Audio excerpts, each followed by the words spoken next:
আমার আগে ভিডিওটা ছাড়ার পর কল্পনার ভিডিওটা আমি দেখলাম, মানে এসছে। তো ভিডিওটা দেখার পর ভাবলাম কিছু উত্তর দেই। হ্যাঁ কল্পনা, তুমি আমার ভিডিওটা দেখার পর হয়তো খুশি হওনি, মানে খুশি হওয়ার মতো ভিডিও আমি করিও নি। অ্যাকচুয়ালি এটাই আমার সবসময় একটা বড় দোষ।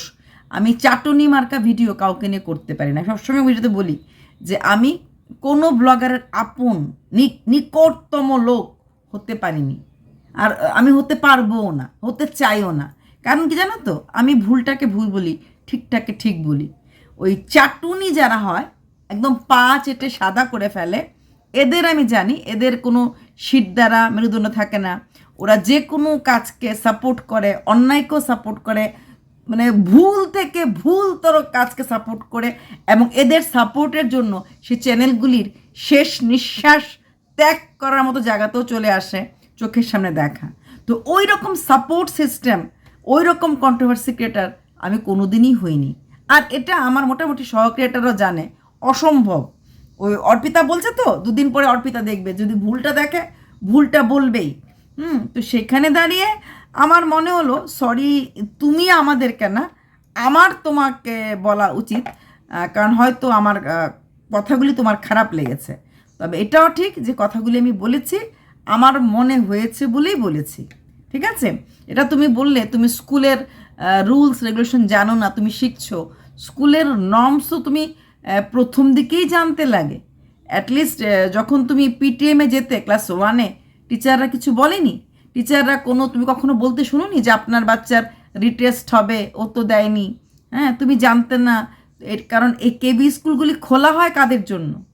যাদের বাবারা ট্রান্সফারেবল জবের জন্য অনেক সময় ছুটি যখন পায় তখন ওরা ঘরে চলে যায়, বাচ্চাগুলিও ঘরে যায়।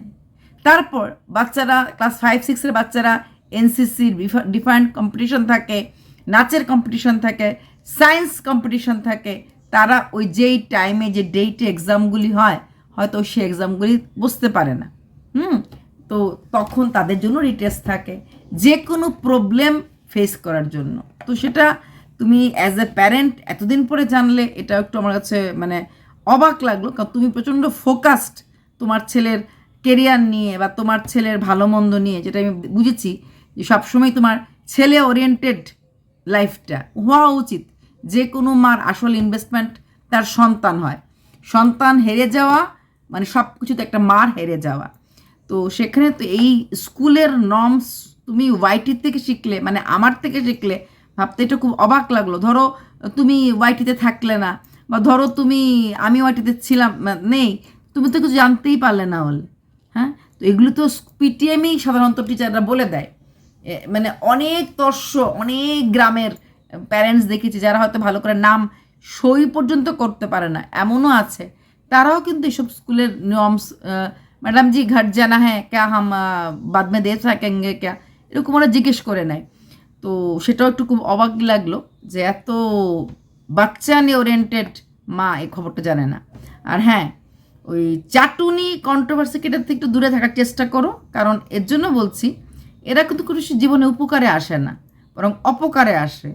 ওই যে 20K 13K 15K ভিউজ হচ্ছে না, ঠাস করে এই চাটুনিদের কথাতে বা হাতে বলতে পড়লে কিন্তু তোমার আলটিমেটলি তোমার চ্যানেলটা সেই আগের জায়গায় চলে যাবে।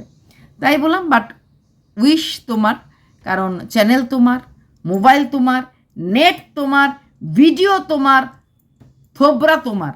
তাই তুমি কি করবে না করবে এটা অবশ্যই তোমার ওন ডিসিশন।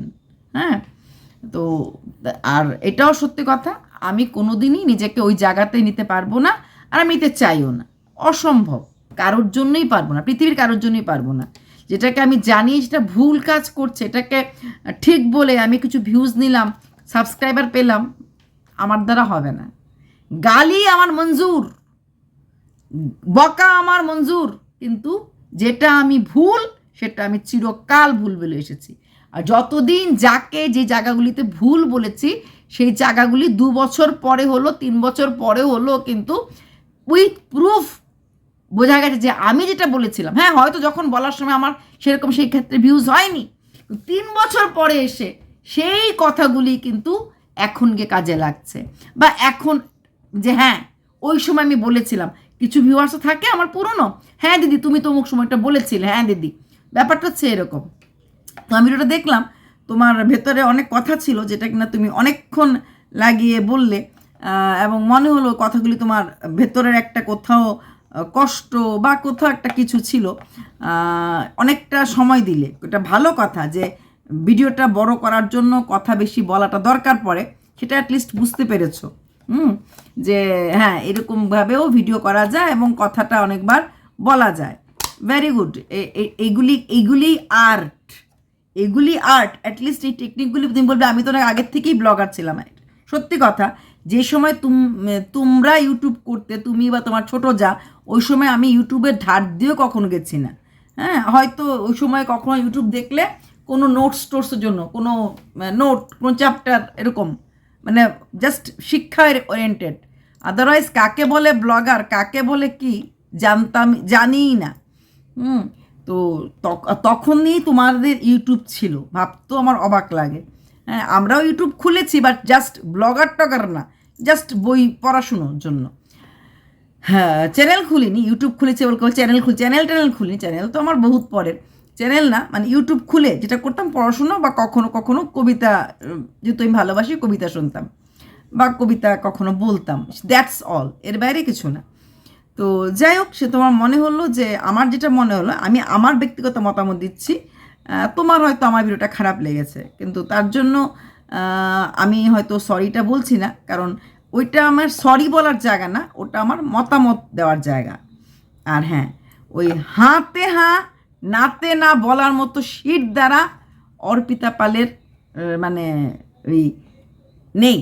সবসময় আমি কাউকে নিয়ে ভিডিও করা মানে তার ভুলগুলি দেখে চোখ বন্ধ করে, হ্যাঁ, আগা নাই মাথা নেই একটা ভিডিও করে ফেললাম, ভিডিওর আমি বুঝি না, এখান থেকে লাউ গাছ, ওইখান থেকে শাক গাছ পুইডুগা এনে ভিডিও আমি করি না। তো ভিডিও করার আগে সবটা মোটামুটি জেনে শুনেই ভিডিও করি, যেটুকুন সম্ভব হয়। তার থেকে বড় কথা হচ্ছে ভিডিওটা নিয়ে ভাবনা চিন্তা করার পরে ভিডিওটা করি, ঠিক আছে? তো ভালো ভালো থাকো, এইভাবে এগিয়ে যাও রাস্তাতে। অনেক চলার পথে অনেক কি বলবো, রশনিদার বা রসনদার লোক পাবে, যারা তোমাকে হয়তো আলো দেখিয়ে যাবে। তোমার পাশে তোমার ভিউয়ার্সরা আছে, যারা তোমাকে ভালোবাসে, যারা তোমাকে পথ দেখিয়ে নিয়ে যাবে। আমাদের মতো কন্ট্রোভার্সি ক্রিয়েটাররা তো বড় ব্লগারের এটেই চ্যানেল গ্রো করে। তো কাজটা হচ্ছে ওরকমই, আজকে তোমাকে নিয়ে বলবো, তাকে নিয়ে বলবো, পরশু তাকে নিয়ে বলবো। আর আমাদের কন্ট্রোভার্সি ক্রিয়েটাররা এরকমভাবে অভ্যস্ত, আজকে তাকে গালি দেয়, কালকে যার জন্য যে করলো তাকে সে গালি দিল। এমনও আমার সহ ক্রিয়েটাররা আছে যাদেরকে কিনা কিছু ব্লগার ব্লকও করে দিয়েছে, অথচ একসময় তাদেরকে কাজেও লাগিয়েছিল। তো এগুলি তা আছে, যদিও ওইসবে আমি পড়ি না, কারণ আমি কারোর সাথে পার্সোনাল টক করি না, আমার এগুলি পছন্দও না। তাই হ্যাঁ, এখন তোমার চানে হলা অনেক বেড়েছে, অনেক কন্ট্রোভার্সি ক্রিয়েটার পাশে আসবে, তোমাকে আলো দেখাবে। দেখো, সে প্রদীপের নিচে কিন্তু অন্ধকার থাকে, আবার সে অন্ধকারটাকে আপনিয়ে নিও না। কারণ জীবনে অন্ধকারটাও যেমন দেখা যায় খুব তাড়াতাড়ি, আবার আলোটাও দেখা যায়। আলোর দিশা দেখানোর লোক যেমন দরকার, হ্যাঁ, অন্ধকার আছে বলেই তো আলোর ইম্পর্টেন্সটা আছে, তাই নয় কি?